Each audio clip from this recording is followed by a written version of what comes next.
Merry solstice. Welcome to Big Apple Mountain Tarot. I'm Mike Rusnak. I'm Everest Tall. In this video, it's going to be dedicated to Aries, and in the year 2026, this is your Aries rising, Aries sun, Aries moon forecast for 2026. We are so excited for you. We're stoked. And it's going to be easier for people like us, like you, Everest, Yeah. because it's a fire horse year.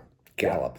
And also, the majority of planets will be in masculine yang signs, so fire signs or air signs. And that's incredible. It's going to feel very different for all of us. Less muddy, less murky, less stuck. Aries, Stuck. you've been doing a lot of 12th house work, and that's going to end. That's going to change now. So The gates hallelujah. the gates are opening. Go galloping forward.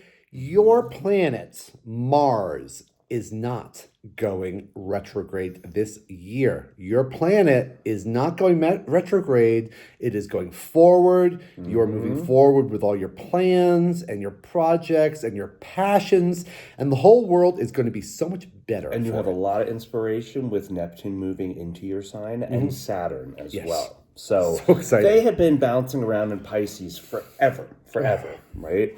Yeah. And that's a lot of 12th house and shadow work and hidden zones for you. Blind spots. And addictions. And you hopefully Hospitals. have done a lot of this work. Yeah. Hopefully, we're all over that little hump. This is going to be a radical and permanent shift in who you are, how you operate in the world, and how people respond to you. This is a permanent shift that's happening. We have all these outer planets moving into Aries, moving into masculine signs. Things are going to get done. It's a fire horse year. We're going to gallop through new terrain, and it's so exciting. And I'm sure that you're happy to be on a new life path with Yes. new relationships, maybe even new jobs. Yeah. Let's start out, though, with Okay. your new moon, which is on April 17th. Your full moon happens on September 26th. Around the time of October 3rd, Mars will be opposite Pluto, so that may be a day to circle, right? Yeah. As Pluto in Aquarius represents relationships and networks and friends, so that may be Kind of hidden realms. It's a fiery year. So towards the end of the year, around October, you could be getting some resistance to the actions that you are. Yeah. Not to mention, Venus will be retrograding in Scorpio in your 8th house position. So that's about your deep psychology and sex and death and rebirth and darkness, testing your intimacy. And then Venus will retrograde into Libra in your 7th house. So that's transforming, again, friends, Relationships. networks, relationships, Karma. legal matters as well. Legal matters as well. So in the fall, there might be some legal issues, some issues with karma that are in response to everything you did in the spring. Yeah. January 27th, Neptune moves into Aries, followed by Saturn on Valentine's Day. Yay! Okay. So, yay. And they're going to be there for a very long time. Neptune will be there till 2039, Saturn till 2028.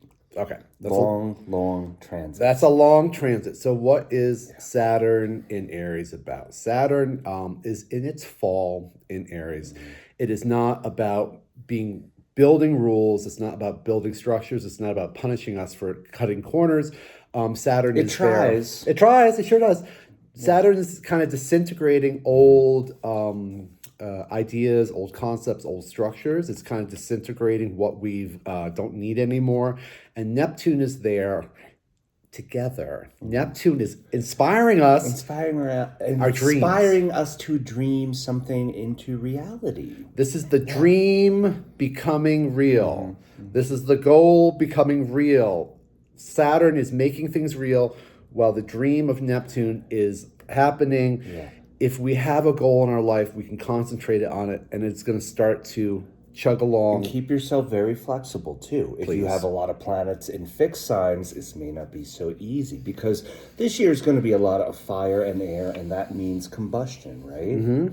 Yeah, Fire Horse year starts out February 17th Yep. with a eclipse, a solar eclipse in Aquarius representing your 11th house. So that's friends and networks and technology. Where Pluto is. Yeah. So as the year ends for the snake, we're done with the snake year. We've shed our skin, and we're starting this fiery horse year galloping through.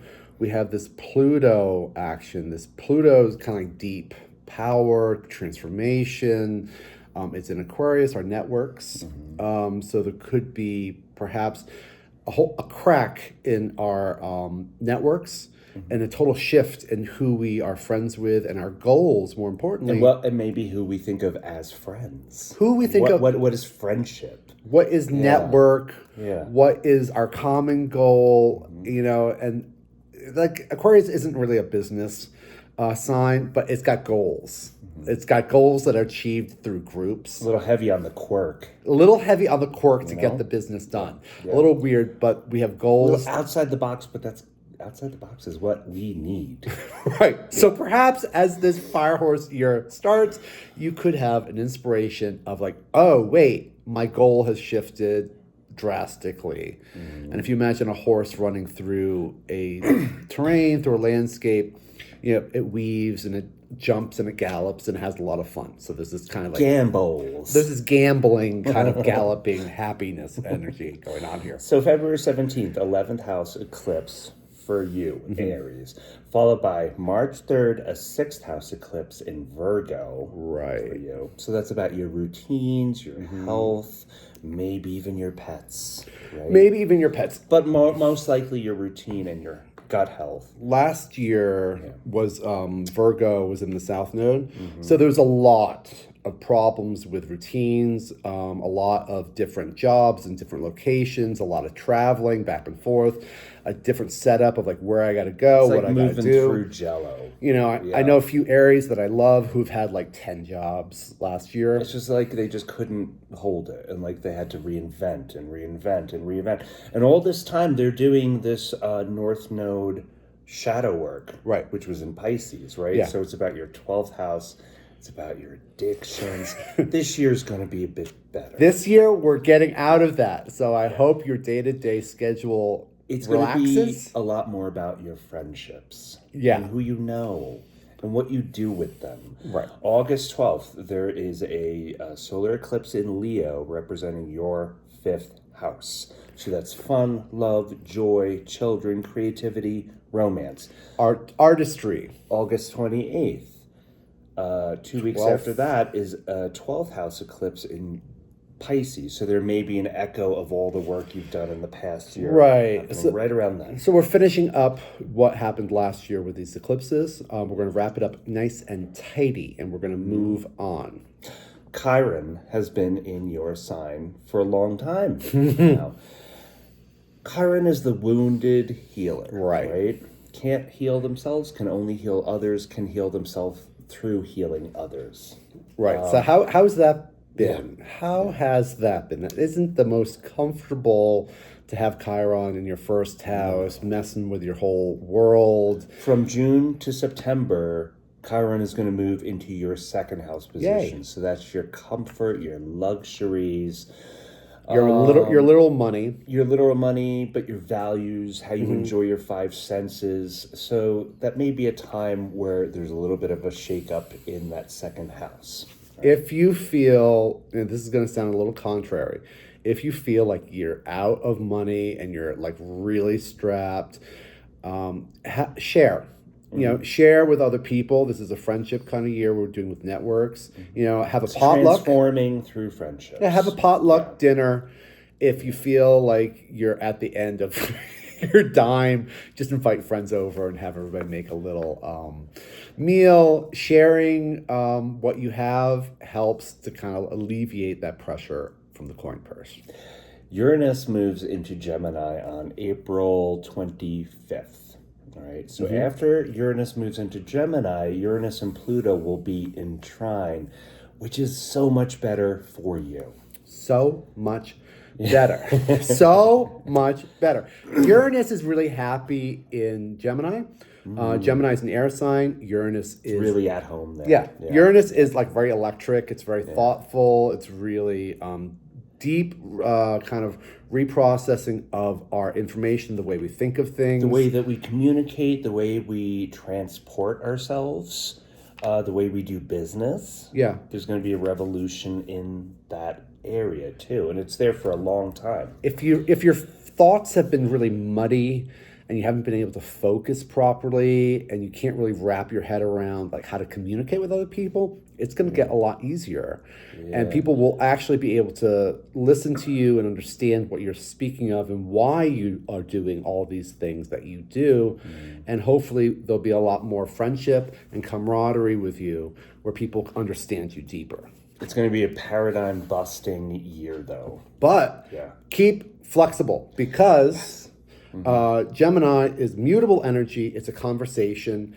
There's no real hierarchy in a conversation. It's shifting. It's not a lecture. We're not paying for a lecture. We're having a conversation with people, and you want to keep your ears open for what other people are saying. Yeah. And don't be too stubborn in your thoughts because they're going to change. No, and besides that, our South Node is moving into Leo. Yes. So that means letting that diva mentality take a back seat. There's no real room for that. North Node is in Aquarius, so that's about the greater good and people and friends.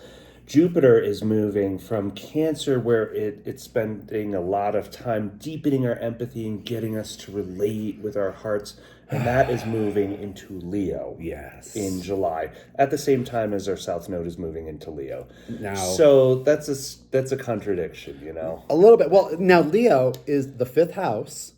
Leo is joy. Leo is children. Leo is creativity. If you're an artist, this is an awesome time for you. Jupiter is expansive. It's joyful. It's also beneficent. It's going to give you some cash for your fifth house joy. If you're working from joy and happiness and love. Promises. I'm going to promise this. There's going to be something that's going to happen that's going to kind of break the cycle. It's big news. But the big news is the trine between Uranus and Pluto, because they are transforming your third house and your 11th house. Yes.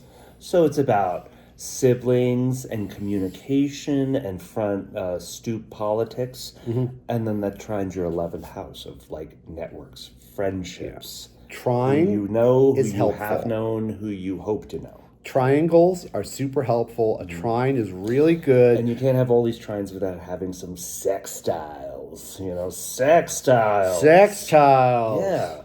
Yeah. So once again, we have this theme of 11th house groups, 11th house Aquarius goals, 11th house egalitarianism. We're all equal. We're all treating each other equal.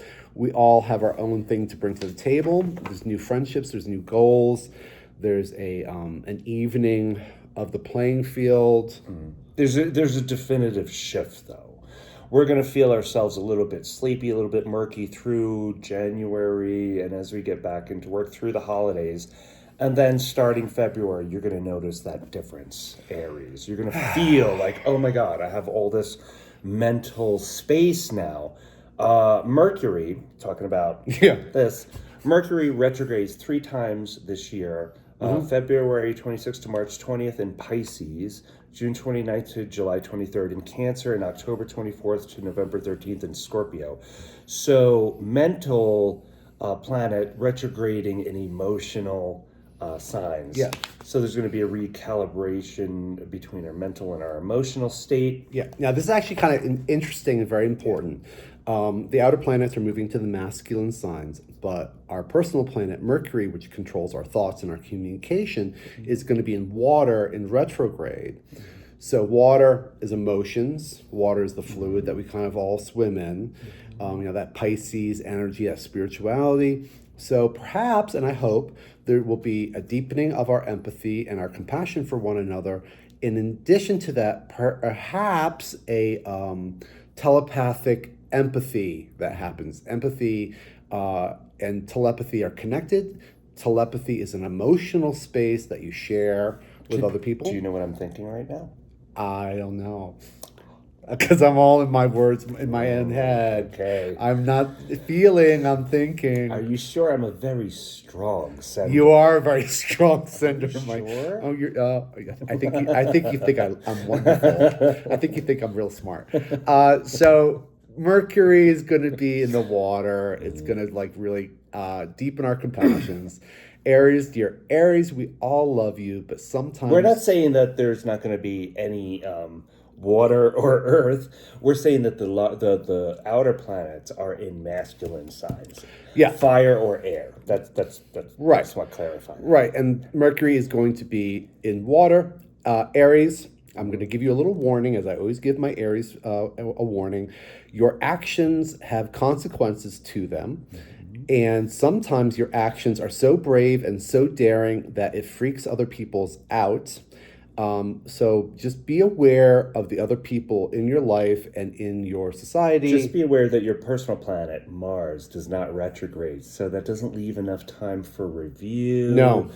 And relaxation. There could be burnout. So temper yourself and make sure that you are doing that review work, that you're reflecting.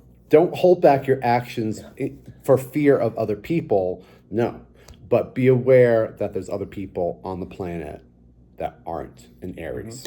And get ready for Jupiter to move into Leo in July, expanding your fifth house of joy and love. And it's going to be less about home and security and safety and being careful and a little bit more expressive.